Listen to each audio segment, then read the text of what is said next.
Pry open the display screen frame. Remove the display screen. Pry open the decorative panels on the left and right sides of the air conditioner control panel. Unscrew the clock fixing screws.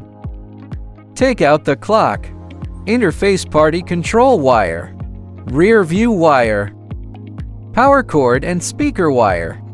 Install our company's hardware brackets on both the left and right sides. Install the air outlet guide pipe of our company's air conditioner.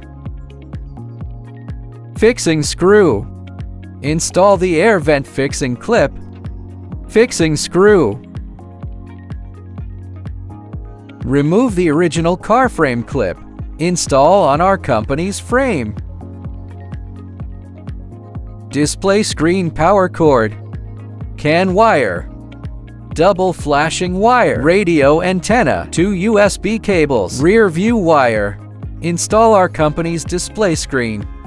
Then reinstall the trim strips on both sides. Let's take a look at the effect after installation.